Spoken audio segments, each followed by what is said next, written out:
అందరికీ please God పిల్లరా. మరి ఈ మూడో ఎపిసోడ్లో మీ ముందుకు వచ్చాను.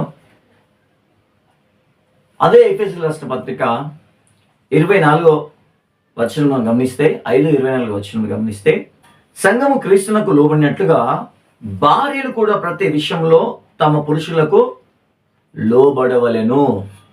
ఏమండి, గమనించండి, సంఘము క్రీస్తు యేసుకు ఎలా లోబడుతుందో అలాగే ప్రతి భార్య కూడా, భార్య భర్త అయినటువంటి ప్రతి ఒక్కరూ, ముఖ్యంగా భార్యలకు భర్తలకు వివరించి చెప్తా ఉంది అక్కడ పౌలు. ఈరోజు ప్రతి స్త్రీ కూడా, వివాహమైన ప్రతి స్త్రీ కూడా గమనించాల్సినటువంటి పరిస్థితి ఇక్కడ రాయబడి ఉంది. జాగ్రత్తగా విందాం. చూడండి, ఇక్కడ రాయబడి ఉంది, సంఘము క్రీస్తునకు లోబడినట్లుగా భార్యలు కూడా ప్రతి విషయంలో తమ పురుషులకు లోబడవలెను. లోబడి వారి ధర్మ కార్యాలు జరిగించినప్పుడు కొట్లాటలు ఉండవు, గొడవలు ఉండవు, కలహాలు ఉండవు, మనస్పర్ధాలు ఉండవు. చూడండి, ఆ తర్వాత ఎప్పుడు మా ఆయన నన్ను అనుమానిస్తున్నటువంటి ఎట్టి తత్వము ఎవరిలో కూడా సాధారణంగా రాదు. అందుకే పౌలు ఒట్టికి చెప్పలే, ఓ స్త్రీ నీ భర్తను రక్షించుకుందువో లేదో నీకే తెలియను. ఈరోజు ఎక్కడ లోబడుతున్నారండి? ఒక మాట అంటే 10 మాటలు అంటా ఉన్నారు. సమాజంలో అలాంటి వారిని చూస్తూ ఉన్నాం.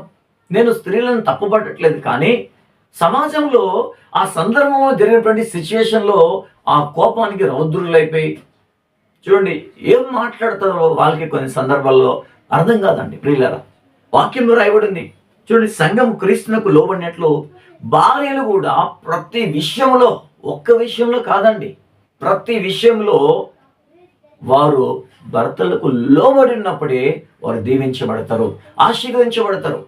ఏమండి, దేవుని భయభక్తులు కలిగి జీవిస్తారు. కానీ చాలా మందిలో ఈ లోబడే తత్వం ఉండదండి. నాకేంటి నువ్వు చెప్పేది? నీ కింద నేను బానిసనా? నీకు వండి పెట్టడానికి చేసుకున్నావా? నన్ను నీ ఇంట్లో వాళ్ళకి వండి పెట్టడానికి చేసుకున్నావా? నీ ఇంట్లో వాళ్ళ కోసం చేసుకున్నావా? ఇలాగా పలు రకాలుగా మాట్లాడి వారి సంవత్సర జీవితాన్ని పతనానికి ఇచ్చుకుంటున్నారు ఈరోజు చాలామంది. చూడండి, కోపానికి వెళ్ళిపోయి ఆఖరికి చూడండి డైవర్స్కి వెళ్ళిపోయి ఈరోజు చాలామంది కోర్టులలో వారి కేసులు పెండింగ్ అయ్యి కోర్టుకి తిరుగుతూ ఉన్నారండి. సమాధానం ఉండదు, మనశ్శాంతి ఉండదు. లక్షల రూపాయలు పెట్టి వివాహాలు చేసుకుంటారు, కానీ చేసుకున్న కొద్ది రోజులకే ఒకరికి ఒకరు లోబడకుండా, చూడండి, ఇరుపక్షాల పెద్దవారి గాయపరుస్తూ, వారి మనసును గాయపరుస్తూ, అయ్యో నా తల్లిదండ్రుల మనసును నేను ఎందుకు గాయపరచాలి, అయ్యో నా తల్లిదండ్రులు ఎప్పుడు కూడా కోర్టు మెట్లెక్కలేదు, పోలీస్ స్టేషన్ మెట్లెక్కలేదు, నా ద్వారా నా తల్లిదండ్రులు కోర్టుకు వచ్చారు, పోలీస్ స్టేషన్కి వచ్చారని ఆలోచించాల్సింది పోయి, సమాధాన పడాల్సింది పోయి, సమాధానం అనేది ఉండదండి. అవసరమైతే ఎక్కడికైతే అక్కడ చూసుకుంటా, ఏడికైతే అక్కడ, కానీ కోపంతో విర్రవీగిపోయి తనంతో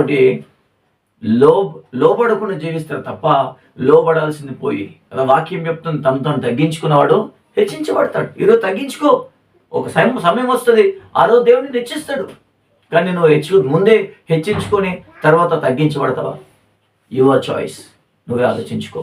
అందుకే సంఘం అంతా క్రీస్తుకు లోబడినట్లు భార్యలు కూడా భర్తకు లోబడితే కలహాలు ఉండవండి, గొడవలు ఉండవు, మనస్పార్థాలు ఉండవు.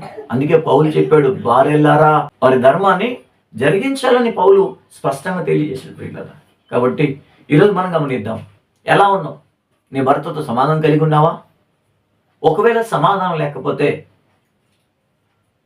ప్రభు నీతో మాట్లాడుతున్న మాట, నీ జీవితాన్ని దేవుడు కట్టబోతుండు. నీ భర్తని ఎంత ద్వేషించి ఎంతో దూరం అయిపోయావు, పిల్లలకు దూరం అయిపోయావు, కుటుంబానికి దూరం అయిపోయి, సమాజంలో ద్వేషించబడుతూ ఒక మచ్చ నీపై పడ్డదేమో. అయినా పర్వాలేదు, భయపడకు, నీకు ఒక శుభవార్త. ప్రభు నీతోటి మాట సూటిగా మాట్లాడుతున్నాడు. మరలా నీవు సమాధానం గల స్త్రీగా, మరలా దీవించబడే స్త్రీగా, ఆశీర్వదించబడే స్త్రీగా, కుటుంబముగా దేవుడు నేను నిలబెట్టాలని ఆశపడతా ఉన్నాడు. నీకు ఒక అవకాశం దేవుడు ఇస్తా ఉన్నాడు. పశ్చాత్తపడి తిరిగి ఎన్ని దినాలు అయిపోయిందో నీ భర్తతో, కుటుంబస్తులతో, నీ పిల్లలతో మాట్లాడి ఒక్కసారి ఆలోచించు. పరిశుద్ధాత్మ దేవుడు నీకు అవకాశం ఇస్తుండు. ఎందుకంటే వాక్యంలో రాయబడి ఉంది, తను తాను తగ్గించుకున్నవాడు హెచ్చించబడతాడు. పర్వాలేదు, తగ్గించుకొని ప్రార్థన చేయి.